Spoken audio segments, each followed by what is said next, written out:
तमाम दर्शकों का तहे दिल से स्वागत आपके हर दिल अजीज़ कार्यक्रम में। मैं आपकी दोस्त और होस्ट आपका खैर मकदम करती हूँ, स्वागत करती हूँ। जी हाँ, मेरा नाम शादमा, आप तो जानते ही हैं और आपसे हमारा पुराना नाता है, हर रोज़ हम आपसे मिलते हैं। दर्शकों, आज की इतनी खूबसूरत सुबह है और खूबसूरत सी सुबह का आगाज़ हो चुका है, तो आज की सुबह मैं आपसे कहना चाहूँगी कि ख़ुद को गमले के पौधे की तरह मत बनाइए जो थोड़ी ज़्यादा धूप लगने पर मुरझा जाए। खुद को बनाइए जंगल के पेड़ों की तरह जो हर हाल में अपनी मौज में रहते हैं, हर हाल में झूमते रहते हैं, खुश रहते हैं। जी हाँ दर्शकों, जैसा कि आप जानते हैं कि जीवन में सुख दुख दिन और रात की तरह है, कभी सुख तो कभी दुख। तो जब कभी दुख के बादल हों, विपरीत परिस्थितियां हों, तो खुद को तराशिए, निखारिए, ना कि उन दुखों वाले पलों में घबरा कर बैठ जाइए, क्योंकि तभी तो हमें अपने हौसले से आगे बढ़ना होता है, एक योद्धा की तरह सोचना होता है। जी हाँ दर्शकों, ये वो वक्त होता है जब हमें सॉल्यूशंस पर ध्यान देने की ज़रूरत होती है, ना कि ये जो मुसीबत आई है, ये जो घड़ी आई है, उस पर ध्यान देने की ज़रूरत होती है। अगर हम सॉल्यूशन पर ध्यान देंगे तब हम उस मुश्किल भरी वक्त से निकल पाएंगे, निजात मिल पाएगी। ईश्वर ने हम सबको किसी मकसद के तहत ही बनाया है दर्शकों, इसलिए उस मकसद को ढूंढिए, खुद को तराशिए और आगे बढ़िए, क्योंकि जीवन आगे बढ़ने का नाम है। कभी थक कर मत बैठिए। और कहते भी है ना, मन की हारे हार है, मन की जीते जीत। इसलिए जीत का हौसला अपने अंदर लेकर आगे बढ़ें तो देखिए ये दुनिया आपके कदमों में ज़रूर नतमस्तक हो जाएगी। और जब खुद को तराशने की बात होती है ना, तो हमारे विचार जो होते हैं वो हमें आगे बढ़ने में मार्ग प्रशस्त करते हैं। इसलिए ये हम बखूबी जानते हैं, तो तभी तो हर रोज़ हम अपने पहले सेगमेंट के माध्यम से ये कोशिश करते हैं कि आपको पॉजिटिविटी यानी सकारात्मकता से दो चार करवा सकें। तो आइए देखते हैं अपना पहला सेगमेंट, जिसमें हम आज जानेंगे राष्ट्रपिता महात्मा गांधी के अनमोल वचन को।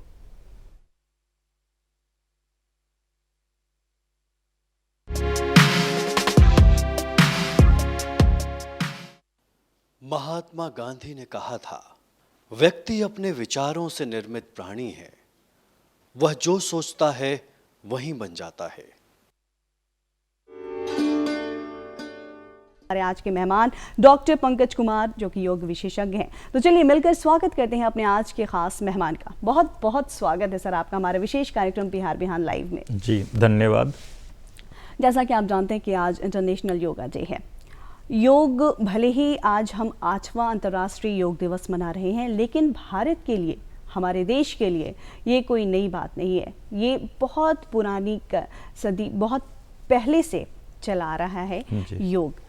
तो इससे पहले कि हम योग के बारे में चर्चा करें, योग के बारे में जानें, चाहूँगी कि आप हमारे दर्शकों को योग के इतिहास से रूबरू करवाएं कि कितना पुराना इतिहास रहा है हमारा, कितना पुराना नाता है हमारा योग से। देखिए, इसमें योग की जो इतिहास की बात आती है तो हम ये कह सकते हैं कि जब से हमारी सृष्टि है तब से योग है। योग को अगर हम जहाँ देखते हैं, अगर हम देखें भगवान शिव से लेकर ऋषि मुनियों, तपस्वियों, महर्षियों से लेकर स्वामी विवेकानंद और आज हमारे माननीय प्रधानमंत्री नरेंद्र मोदी तक, पहले ये ऋषि महर्षियों और तपस्वियों तक सीमित था, जिसे लोग जब लोग तपस्या करते थे या फिर वनों में रहते थे, जंगलों में रहते थे, तो वहाँ योग के सहारे अपने जीवन को दीर्घायु बनाते थे। पर ये आज हम जो 8वां योग दिवस, अंतर्राष्ट्रीय योग दिवस मना रहे हैं, तो हमारे माननीय प्रधानमंत्री ने इसे पूरे विश्व के पटल पे जन जन तक पहुँचाने के लिए जो संकल्प लेकर और योग के माध्यम से एक नवजीवन प्रदान करने का जो कार्य किया है, यह बहुत ही सराहनीय और बहुत ही अतुलनीय पहल है। बिल्कुल। कई लोग सोचते हैं कि योगा एक एक्सरसाइज है या साधना है। क्या है योगा? योग एक जीवन जीने की कला है और इसको हम अलग अलग ढंग से देख सकते हैं। जैसे योग गीता में कहा गया है, इसे योगः कर्मसु कौशलम, अर्थात अपने कार्यों को कुशलतापूर्वक करना ही योग कहलाता है। योग को परिभाषित करते हुए महर्षि पतंजलि ने कहा है, योगः चित्त वृत्ति निरोधः, अर्थात अपने चित्त की वृत्तियों पर नियंत्रण ही योग कहलाता है। और इसी को परिभाषित करते हुए स्वामी विवेकानंद ने कहा है, योग एक अनुशासित अभ्यास है। जब हम ये तीनों परिभाषाओं का आकलन करते हैं तो हम इस निष्कर्ष पर पहुंचते हैं कि शरीर और मन के बीच संतुलन ही योग कहलाता है। बिल्कुल, क्या बात है। तो ये जो संतुलन है, इसको करने की एक अवधि ब्रह्म मुहूर्त बताई गई है, लेकिन आजकल की अगर लाइफ स्टाइल की बात करूं तो उतना अर्ली मॉर्निंग तो कोई भी नहीं उठ पाता है। बहुत कम लोग हैं जो उतनी सुबह उठते हैं और वो जो है योग कर पाते हैं। तो ऐसे लोग जो सुबह नहीं उठ पाते, उनके लिए मेरा ये सवाल है कि योगा करने का और भी कोई समय? हाँ, बहुत। देखिए, सबसे पहले और अगर सबसे अधिक आप लाभ लेना चाहते हैं योग का, तो ब्रह्म मुहूर्त में अवश्य कीजिए, क्योंकि जो ब्रह्म मुहूर्त का समय होता है वो उस समय जो वातावरण में ऑक्सीजन की मात्रा होती है वो सबसे अधिक होती है। तो अगर, क्योंकि योग जो है हमारे पूरा अंतःस्रावी ग्रंथियों पर और इंटरनल ऑर्गन्स पे बहुत अच्छा प्रभाव डालता है, जबकि एक्सरसाइज आप किसी भी वक्त, जिम करना हो किसी समय कर सकते हैं। लेकिन इसके अलावा अगर ऐसा है कि आपको वक्त नहीं मिल पा रहा हो, मान लिया आप रात के 1:30 बजे 2 बजे ऑफिस से लौट कर खाना खाकर सोते हैं, सवेरे 9 बजे जागते हैं, तो ये आपकी जो जीवन की चर्या है ये बिगड़ जाती है। तो उस समय आप खाने के 3 घंटे बाद किसी भी समय, मतलब अगर आप शाम को अगर 4 बजे खा रहे हैं तो मतलब 3 घंटे का ड्यूरेशन रख करके आप किसी भी समय 1 घंटे का योगाभ्यास कर सकते हैं। योगाभ्यास के दौरान जैसे सूक्ष्म व्यायाम है, बहुत सारे आसन हैं, सूर्य नमस्कार हैं, प्राणायाम है, तो उस समय जो आप कर सकें, मोस्टली जो आपकी शारीरिक स्थिति जैसी बनती है, आप अपनी शारीरिक स्थिति और शारीरिक क्षमता के अनुसार बहुत सारे आसन हैं, तो उसमें जो आपको रिक्वायरमेंट है कि हम इसके द्वारा अपनी शक्तियों को बढ़ा सकते हैं, हम अपनी ऊर्जा को बढ़ा करके हम खुद ऊर्जान्वित हो सकते हैं, हम ऐसा योग कर सकते हैं। जी हाँ, बेशक। बस यानी कि खाने के 3 घंटे बाद हम योग कर सकते हैं। तो दर्शकों, देखा आपने कि, और आपने ये जाना भी कि ब्रह्म मुहूर्त में अगर आप योग नहीं कर पा रहे हैं तो घबराने की ज़रूरत नहीं है। केवल खाने के 3 घंटे बाद इस चीज़ का ख्याल रखें कि खाना और योग के बीच 3 घंटे का गैप होना चाहिए। इसी के साथ मैं जानना चाहूँगी कि हर साल, आज हम 8वां अंतर्राष्ट्रीय योग दिवस मना रहे हैं, तो हर साल कोई ना कोई थीम रखी जाती है। इस साल की थीम है मानवता के लिए योग, ह्यूमैनिटी फॉर योगा। तो इसके बारे में आप क्या कहना चाहेंगे? मानवता के लिए योग, अभी हमने पिछले 2 साल जो गुजारा कोरोना जैसी महामारी से, इस दौरान एक ही शब्द उभर कर आया सबसे अधिक, और वो था अपनी इम्यूनिटी को बढ़ाना। बिल्कुल, पूरी मानव जाति इसी पे केंद्रित थी कि हमें अपने इम्यूनिटी पावर यानी रोग प्रतिरोधक क्षमता को बढ़ाना है, और पूरी दुनिया में ऐसी कोई दवाएं नहीं बनी जो हमारे अंदर की रोग प्रतिरोधक क्षमता को बढ़ाए। तो रोग प्रतिरोधक क्षमता बढ़ाने के लिए योग एक बहुत बेहतर ऑप्शन था हमारे पास, जिसका हमने इस दौरान बहुत उपयोग भी किया, प्रयोग भी किया और योगाभ्यास भी किया। और इसमें न कुछ कोई खर्च है, मिट्टी, पानी, धूप, हवा और आकाश तत्व से इस बने शरीर को बस हम योग के माध्यम से 1 घंटे प्रतिदिन के योग के अभ्यास के माध्यम से हम इसको रीजनरेट कर सकते हैं। और इस संबंध में माननीय प्रधानमंत्री ने भी कहा है कि स्ट्रेस से स्ट्रेंथ की ओर, निगेटिविटी से क्रिएटिविटी की ओर, ये जो संकल्पित होकर हमें अपनों के साथ जो जोड़ने का संकल्प उन्होंने लिया है, वो सिर्फ उनके लिए नहीं है, हमें अपने पूरे देशवासियों में इस भावना का संचार करना है कि एक दूसरे से जुड़ें और जुड़कर आगे की ओर बढ़ें, और तभी हम मानवता हित में कुछ न कुछ कर सकते हैं। इसलिए ये पूरे मानवता जाति के लिए है कि आप अपने आप को एक दूसरे से जोड़ें और आगे की ओर बढ़ें। साहब, हमने बहुत सारी बातें की योग के बारे में, बहुत कुछ जाना। अब यहाँ पर बातें करूँगी कि योग के बारे में कुछ भ्रांतियाँ हैं जो लोगों के बीच काफ़ी मशहूर हैं। ऐसा लोग मानते हैं कि योग करना काफ़ी महंगा है। क्या कहना चाहेंगे इस बारे में? बिल्कुल नहीं, ऐसा कुछ भी नहीं है कि योग करना बहुत महंगा है। आजकल तो सोशल मीडिया का ज़माना है, या फिर कहीं ये योग है क्या? अभी हमने बताया आपको कि योग जीवन जीने की कला है, और अब तो हर जगह, हर स्थानों पर योगाभ्यास, और स्कूल में आपके वो टीचर्स, और अब अगर कहीं आप निजी संस्थानों में भी जाते हैं तो 1000-2000 रुपये का महीने में भी आप आराम से योग सीख लेते हैं, और एक बार योग सीखने के बाद आप उसको अपने जीवन में ढालकर आप पूर्णतः उसको योग करके आप उसका लाभ ले सकते हैं। जी हाँ, बेशक। एक और भ्रांति है कि योग करने के लिए शरीर को लचीला होना ज़रूरी है सर, इस बारे में क्या कहेंगे? योग तो शरीर को लचीला बनाता है, तो योग करने के लिए शरीर लचीला हो ऐसा जरूरी नहीं है। हम योगाभ्यास प्रतिदिन करेंगे और हमारा शरीर लचीला बनेगा। जैसा इस बारे में एक कहावत भी है कि इंसान की रीढ़ की हड्डी जितनी लचीली होगी उनकी उम्र उतनी अधिक होगी।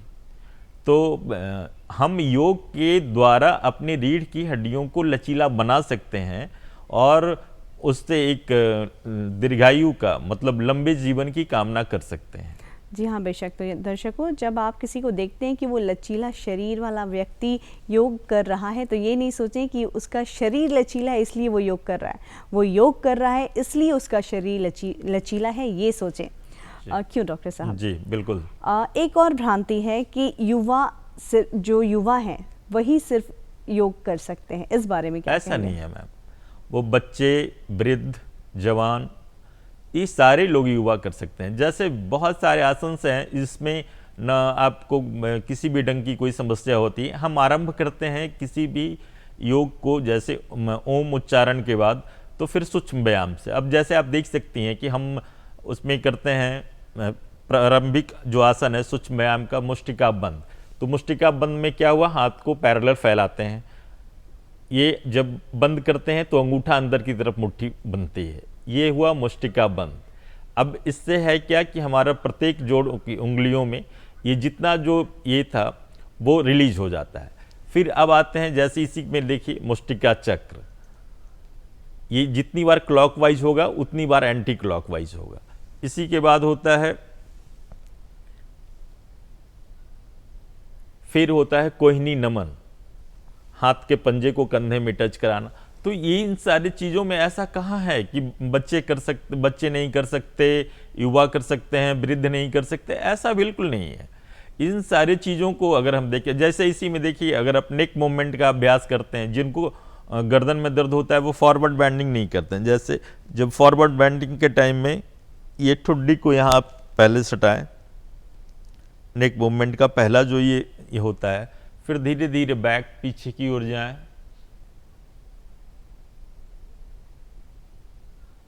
फिर धीरे धीरे बीच में आते हैं, फिर हम गर्दन को अपनी दाईं तरफ,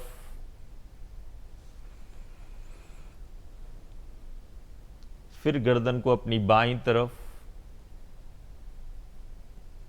इस दौरान देखा यह जाता है कि जो हम मूवमेंट कर रहे हैं वो बहुत एकदम शांत चित्त और बहुत धीरे धीरे होता है।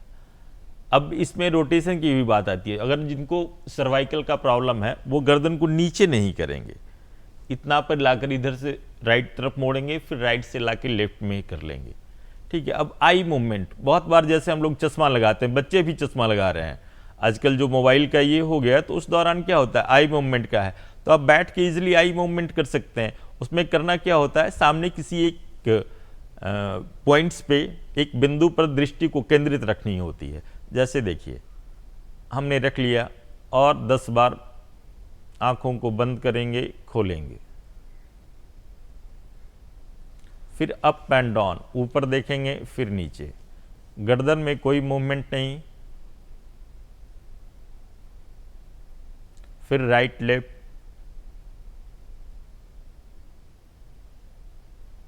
फिर cross, right up left down, फिर लेफ्ट अप राइट डाउन, फिर रोटेशन। इस टाइप से हम इसमें क्या लगा, ये सूक्ष्म व्यायाम जैसे मैंने हाथों से किया उसी तरह से है पैरों का। पैरों की उंगलियों को पहले ऊपर नीचे करते हैं, जिसको पादांगुली नमन बोलते हैं। फिर वो एंकल से उसको आगे की ओर झुकाते हैं, जिसको गोल्फ नमन बोलते हैं। फिर उसको रोटेट करते हैं तो गोल्फ घूर्णन बोलते हैं। फिर उसी तरह घुटने को तो जानु नमन, जानु चक्र, तो इसमें हम नहीं समझते हैं कि ये बच्चे, वृद्ध और युवा किन्हीं को परेशानी है।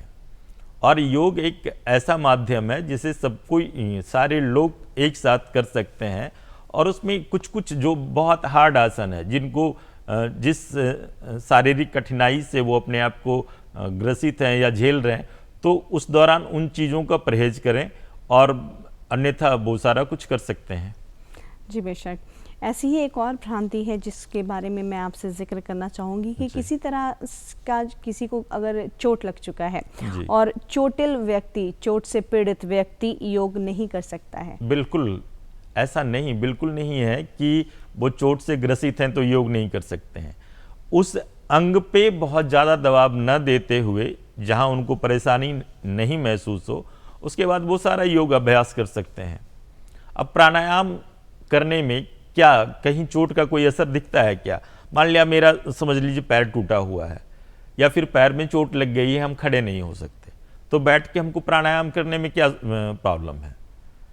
जैसे अभी लिया यहाँ से, अब जब भी देखिए, आसन और प्राणायाम ये दोनों में थोड़ा अंतर ये है कि हम आसनों का जो अभ्यास करते हैं वो दाईं तरफ से, अभी आपने देखा होगा कि सबसे पहले हम राइट टर्न लिए, फिर लेफ्ट टर्न लिए, बट जब प्राणायाम का अभ्यास करते हैं तो इसमें बाईं तरफ से शुरू करते हैं। जैसे नाड़ी शोधन फेज 1 का मतलब होता है, ये दोनों उंगलियां को भ्रू मध्य के बीच में रख करके इसका और इसका काम होता है। जैसे बाईं तरफ से श्वास को लेंगे, फिर बाईं तरफ से ही श्वास को छोड़ते हैं।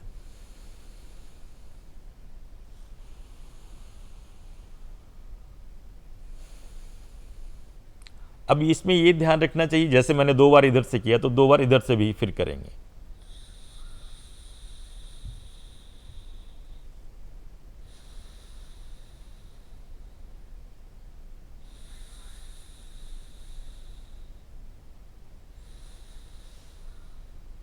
तो अभी आपने देखा ये नाड़ी शोधन प्राणायाम। इसमें क्या होता है, जब हम प्राणायाम की शुरुआत करते हैं तो पहले हमारे शरीर में 3 नाड़ियां हैं, ईड़ा, पिंगला और सुषुम्ना।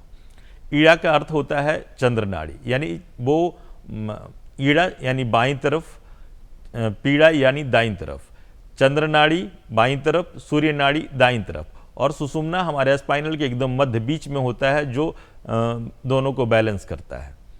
तो खास करके गर्मियों के मौसम में या फिर उच्च रक्तचाप या ज़्यादा टेंशन से मतलब जो ये गुजर रहे हैं, तो उस दौरान अगर हम सिर्फ चंद्रभेदी प्राणायाम का अभ्यास करते हैं तो उसका भी बहुत लाभ मिलता है हमको। जी हाँ, बेशक योग करने से हम निरोग रह सकते हैं, ये हम सभी जानते हैं। लेकिन किसी ख़ास दिन ही बहुत सारे लोग जो हैं वो योग से जुड़ते हैं और कुछ दिन तक वो करते हैं, फिर एक वक्त आता है, एक अवधि आती है, वो योग करना छोड़ देते हैं।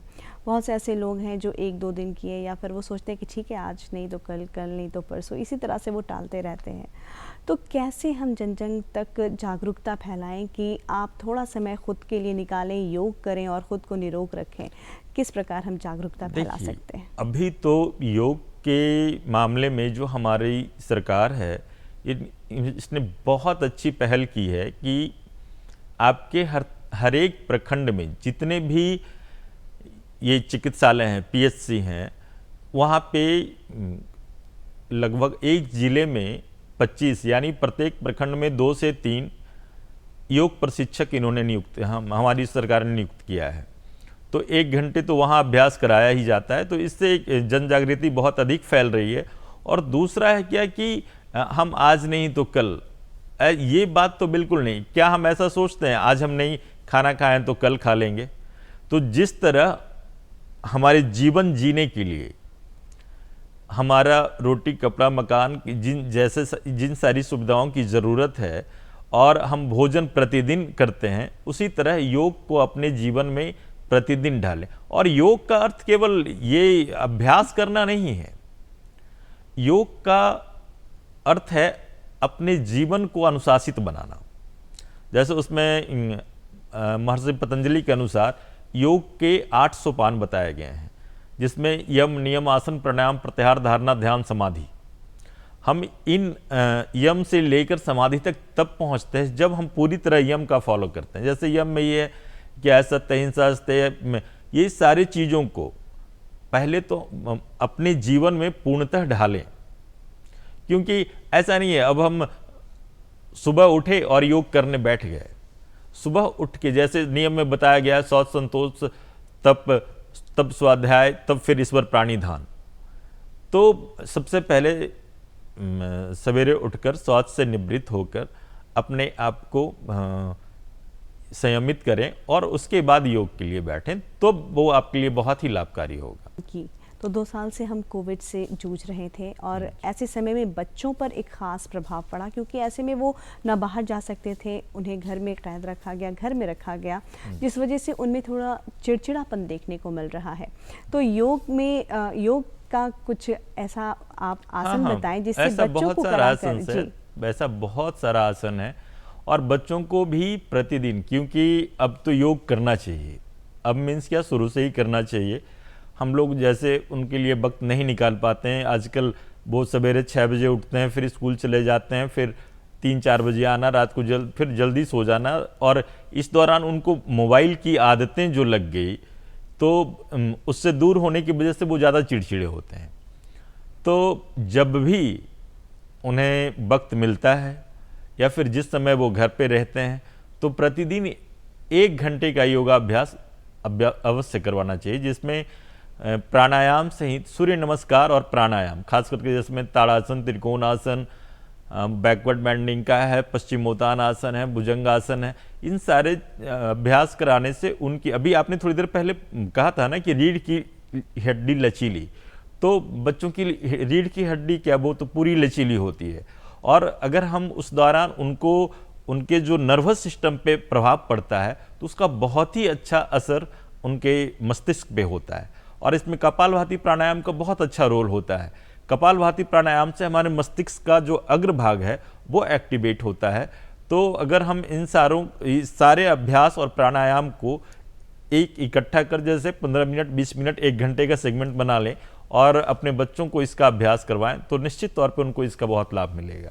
एक सवाल और है, बच्चे तो 1 घंटे वो कंटिन्यू बैठ नहीं सकते हैं, तो हम थोड़े थोड़े इंटरवल पर उन्हें करवा सकते हैं? हाँ, बिल्कुल आराम से करवा सकते हैं। जैसे जरूरी नहीं है कि 1 घंटा, भाई जैसे 15 मिनट का प्राणायाम करवा लिए, फिर थोड़ी देर रुक गए, फिर 5 मिनट का उनको ध्यान भी करवाइए।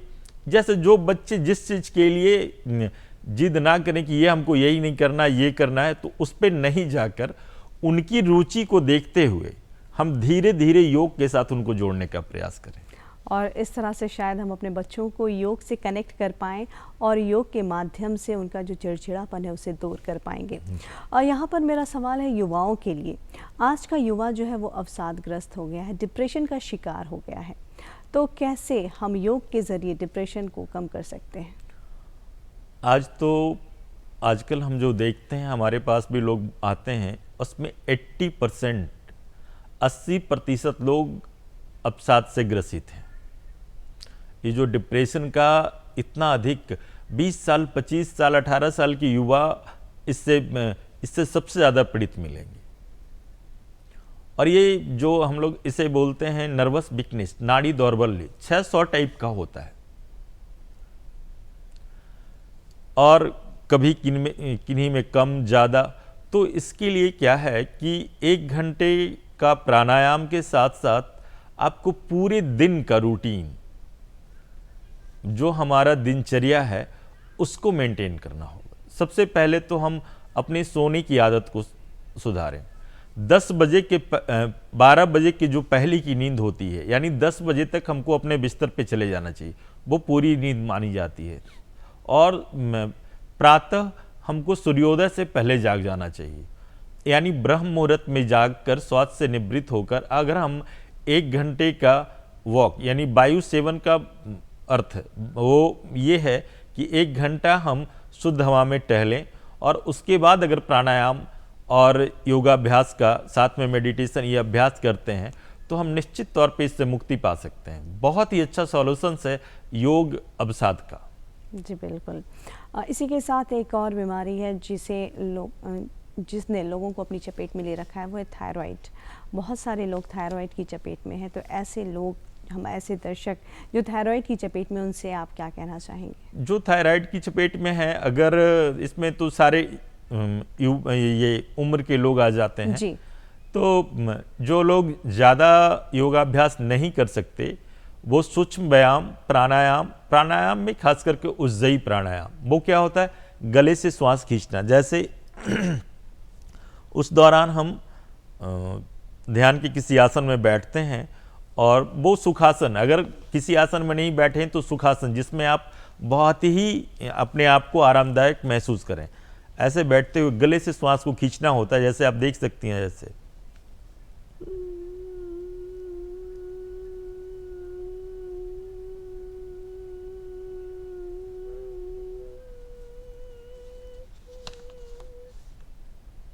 श्वास खींचकर श्वास को हम कुंभक की क्रिया करते हैं, मतलब श्वास को अंदर रोककर चिन्ह को लॉक करते हैं। अपनी शारीरिक क्षमता के अनुसार श्वास को रोक कर रखते हैं, फिर धीरे धीरे गर्दन को सीधी करते हुए अपने दाएं नासिका छिद्र को बंद कर अपने बाएं नासिका छिद्र से श्वास को निकाल देते हैं। ये अभ्यास अगर हम 5 से 10 बार दोनों टाइम सुबह शाम सिर्फ भ्रामरी ये उज्जयी प्राणायाम करते हैं तो इसका बहुत ही लाभ मिलता है। सिर्फ थायराइड के लिए, मतलब आप सूक्ष्म व्यायाम और उज्जयी प्राणायाम साथ में उसमें अनुलोम विलोम नाड़ी शोधन कपालभाति जोड़ सकते हैं, वो अलग चीज़ है, बट सिर्फ उज्जयी प्राणायाम और सूक्ष्म व्यायाम से आपको थायराइड में बहुत ही लाभ मिलेगा। जी हाँ, बिल्कुल। अगर इन आसनों को हम अपने जीवन में शामिल करते हैं तो जाहिर सी बात है योग के माध्यम से हम खुद को निरोग रख सकते हैं। यहाँ पर आपसे कहना चाहूँगी, जानना चाहूँगी कि बहुत से लोग हैं जो अभी शुरुआत कर रहे होंगे योग की, तो ऐसे बिगनर्स के लिए आप क्या सलाह देना चाहेंगे कि वो किस तरह से योग की शुरुआत करें, कैसे योग को अपने जीवन में अपनाएं? जो लोग योग की शुरुआत कर रहे हैं वो शुरुआत में कठिन आसन नहीं करें। कठिन आसन कहने का मतलब है, अब जबरदस्ती है ये नहीं है कि हम अब पश्चिमोत्तानासन कर रहे हैं तो मेरा नाक है जो घुटने में टच हो, हम जब बैकवर्ड बैंड हो रहे हैं तो पूरी तरह कमर पीछे की ओर चली जाए। तो इस कंडीशन में आप पहले सूक्ष्म व्यायाम और जो जैसे नॉर्मल आसन हैं, जैसे कटी चक्रासन है, ताड़ासन है, त्रिकोणासन है, तो इन सारे और धीरे धीरे सूर्य नमस्कार का अभ्यास, मतलब अपनी शारीरिक स्थिति को देखते हुए हम जिस पे हमारे शरीर पे ज़्यादा बल नहीं पड़े और हम आसानी से उन आसनों को कर पाएँ, और साथ में वो 15 मिनट का प्राणायाम, ये करके हम धीरे धीरे शुरुआत कर सकते हैं और हम अपने लाइफ को बेहतर बना सकते हैं। कुछ ऐसे आसन जानना चाहूँगी जिसे नियमित तौर पर हमें करना चाहिए, हाँ शामिल जी, करना बिल्कुल चाहिए बिल्कुल। जीवन में। इसमें ऐसा है कि 1 घंटे का जो योगाभ्यास होता है उस दौरान सबसे पहले हम ओम को उच्चारण के साथ और 5 मिनट का जो है वो मेडिटेशन करें, फिर सूक्ष्म व्यायाम 10 मिनट का, ये 15 मिनट हुआ आपका। फिर 15 मिनट में हम योग ये आसन में सूर्य नमस्कार सहित कई आसनों का जो हम कर सकते हैं, जैसे अभी आपको बताया हमने ताड़ासन, त्रिकोणासन, कटी चक्रासन, इन आसनों का अभ्यास कर सकते हैं। फिर अष्टकंद चक्र स्टैंडिंग पोजीशंस में बैकवर्ड बैंडिंग का, फिर प्राणायाम 20 मिनट का करके फिर हम अपने अभ्यास को समाप्ति की ओर ले जाते हैं। तो ये कुछ आसान से आसन है जिन्हें हमें अपने जीवन में ज़रूर अपनाना चाहिए, जिससे कि हम फिट रह सकते हैं। क्या कुछ संदेश देना चाहेंगे आज के इस खास दिन के मौके पर? आज अंतर्राष्ट्रीय योग दिवस है, हम लोग 8वां अंतर्राष्ट्रीय योग दिवस मना रहे हैं।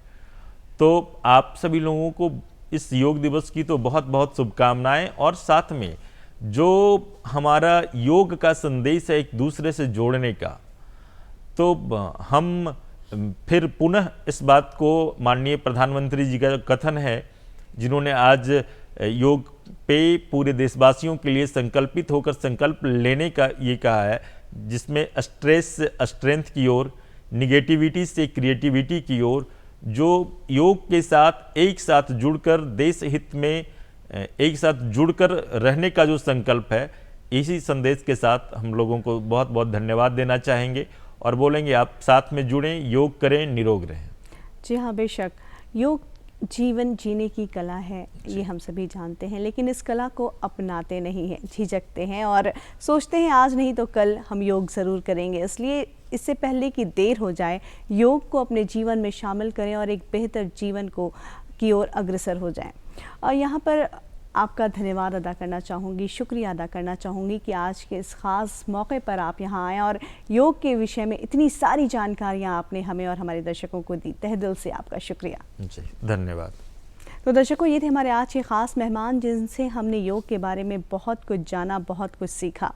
उम्मीद करती हूँ कि आपको हमारा आज का ये अंक पसंद आया होगा। तो अपने फीडबैक, अपने विचार हम तक ज़रूर पहुँचाएँ। उसके लिए नोट करें हमारा पता है कार्यक्रम बिहार बिहान, निदेशक TT बिहार, दूरदर्शन केंद्र पटना, फ्रेजर रोड पटना 8,01,। हमारा ईमेल एड्रेस है director.dtkpatna@gmail.com।